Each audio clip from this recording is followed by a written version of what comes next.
ఇవాళ నా ఇంట్లో పండుగ ఉండొద్దు, మా బీఆర్ఎస్ పార్టీ ఎమ్మెల్యేలు తర్వాత మా అధ్యక్షుడు మా వర్కింగ్ ప్రెసిడెంట్ ఎవ్వరు కూడా పండుగ చేసుకోవద్దు, అందరు కూడా బాధపడాలి, వాళ్ళ ఎమ్మెల్యేని ఇన్సల్ట్ చేయాలని ఇవాళ నువ్వు నన్ను అరెస్ట్ చేస్తేవి. నాతో పాటు పండుగ తెల్లారి అందరు ఎమ్మెల్యేలని మా వర్కింగ్ ప్రెసిడెంట్ కేటీఆర్ గారు, హరీష్ రావు గారు, కవిత గారుతో మొదలు పెడితే మా సంజయ్ గారు, మా ఎమ్మెల్యేలు, మా క్యాడర్ని మొత్తం పండుగ రోజు పొద్దున పోలీసు వాళ్ళు వచ్చి అరెస్ట్ చేస్తున్నారు. సరే నువ్వు అరెస్ట్ చేసినావు సంతోషం, మరి మా వాళ్ళని అరెస్ట్ చేసినావు, పాపం వాళ్ళ ఇంట్లో అరెస్ట్ చేసారు. మరి పాపం పోలీసు వాళ్ళకు కూడా వేలాది మంది ఫోర్సు, దాదాపు ఒక 2000 మంది పోలీసు వాళ్ళు అనుకుంటా మొత్తం రాష్ట్ర వ్యాప్తంగా, ఇంకెక్కువనే ఉన్నారు. ఆ పోలీసు వాళ్ళని కూడా మా క్యాడర్ ఇంటికి చూస్తారు అరెస్ట్ చేసుడు, మా ఎమ్మెల్యేలను అరెస్ట్ చేసుడు, ఎమ్మెల్సీలను అరెస్ట్ చేసుడు, ఎంపీలను అరెస్ట్ చేసుడుతోని పాపము ఆ పోలీస్ మిత్రులకు కూడా పండుగ ఉంటుంది కదా, వాళ్ళకి కుటుంబ సభ్యులు ఉంటారు కదా, వాళ్ళ ఇంట్లో పూజలు ఉంటాయి కదా, వాళ్ళ ఇంట్లో మరి వాళ్ళ గురించి అన్న నువ్వు ఆలోచన చేయవా? ఇవాళ నన్ను ఆ విధంగా అరెస్ట్ చేసి తీసుకుపోయి రాత్రి మీకు ఇంకోటి చెప్పాలి ఇప్పుడు ఇంపార్టెంట్, నన్ను అరెస్ట్ చేసినాక తీసుకుపోయి నన్ను జడ్జి గారి దగ్గర ప్రొడ్యూస్ చేయాలి కదా. జడ్జి గారి దగ్గర ప్రొడ్యూస్ చేయకుండా ఓ మొత్తం దోమలు కుట్టే రూమ్లో నన్ను వేసి ఈడ నువ్వు అనుకోవాలి, ఇలా పొద్దున రేపు పొద్దున ఉన్నది నేను ఎంక్వైరీ చేస్తాను. మళ్ళీ అది పనుకొని ఉంటే ఆ రూమ్లో 2 కెమెరాలు పెట్టింది. ఆ కెమెరాలు ఎక్కడ చూస్తుర్రా బాబు, ఈ కెమెరా ఎవరు చూస్తుర్రా అంటే ఈ కెమెరాలు అంటే రేవంత్ రెడ్డి ఇంట్లో కూర్చొని చూస్తున్నట్టు సంతోషపడుతుంటా. నేను కౌశిక్ని పెట్టినా, మరి నేనేం చేసినా ఆ దోమలున్నా కూడా సర్రా బ్యాన్ మంచిగా పరుపు వేసుకున్నా, మంచిగా మెత్త పెట్టి నేను కూడా దిగులు మంచిగా అనుకున్నా. చూడరా ఇట్లా అనుకుంటున్నావు, నీ లొట్టపీస్ కేసులకు మేము భయపడేటం కాదని నేను కూడా మంచిగా అనుకున్నా. ఇది నిజం నేను చెప్పింది. ఇలా వాస్తవంగా నాకెట్లా ఇది కన్ఫర్మ్ అయింది రేవంత్ రెడ్డి గారు చూస్తున్నారంటే, నేను వచ్చే కంటే ముందు మా అడ్వకేట్లు వచ్చారు లోపలికి. నాతో వచ్చిన అడ్వకేట్లు లోపలికి వచ్చిన తర్వాత నా బిడ్డ ఏడుస్తుందంటే, నా బిడ్డతోని ఒక్కసారి మాట్లాడుతుందట అంటే నా బిడ్డతోని ఫోన్ మాట్లాడించారు వాళ్ళ నుంచి. ఏడుస్తుంది, అరొచ్చిపోయాం అంటే అరే ఏం కాదు ధైర్యంగా ఉండండి అని నా బిడ్డకి ఆ అడ్వకేట్ ఫోన్ నుంచి చెప్పి don't worry I will come back అని నేను చెప్పిన తర్వాత రేవంత్ రెడ్డి గారు ఆఫీస్ నుంచి ఇంటెలిజెన్స్ ఐజీ శివధర్ రెడ్డి గారు ఫోన్ చేసి సిపిని వాయిస్తాడు. ఆయనతో ఫోన్ ఎట్లా మాట్లాడిస్తున్నా, మీరు ఫోన్ మాట్లాడుతున్నాడా కూర్చొని ఎట్లా మాట్లాడిస్తున్నా అని ఆయన అడిగాను. సిపి ఫోన్ చేసి ఏసీపీని తిడతాడు. ఇది నిజం. ఇదేం ఆనందమే, ఇదేం సాడిస్టిక్ నేచర్. ఓ సైకోగాడ్ అయిపోయినావు నువ్వు. పండుగ రోజు మొత్తం తెలంగాణలో అందరూ అరెస్ట్ చేస్తావంటే నువ్వు ఏడ దొరికినవరా నాయన, మాకేడ సీఎం రా నా బాబు దరిద్రానికి నువ్వు. దీంతో పాటు ఇక రేవంత్ రెడ్డి గారిది ఇంకోటి కూడా, క్రిమినల్ కేసెస్లో రేవంత్ రెడ్డి నంబర్ 1.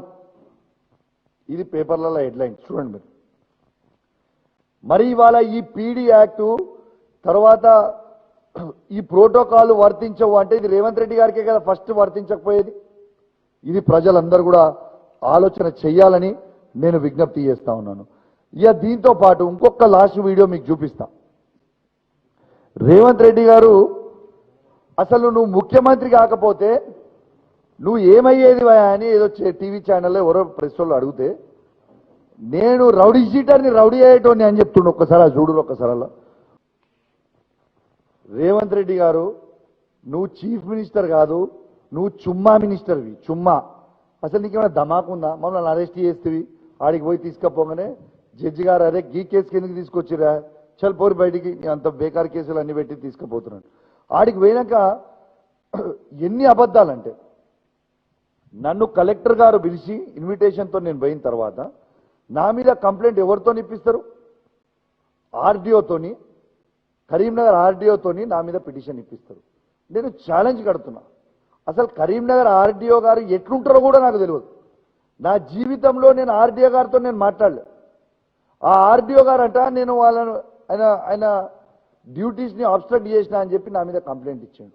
నేను ఛాలెంజ్ కడతా ఉన్నా, అదే ఆర్డీఓ గారిని ఒక్క వీడియో మొత్తం లైవ్ క్లిప్పింగ్ అయింది కదా, ఆ ఆర్డీఓ గారిని నేను డిస్టర్బ్ చేయించినట్టు ఒక్క వీడియో, ఆయనని అడ్డుకున్నట్టు ఒక్క వీడియో క్లిప్ నాకు చూపిస్తే, మొత్తం లైవ్ స్క్రీనింగ్ అయింది.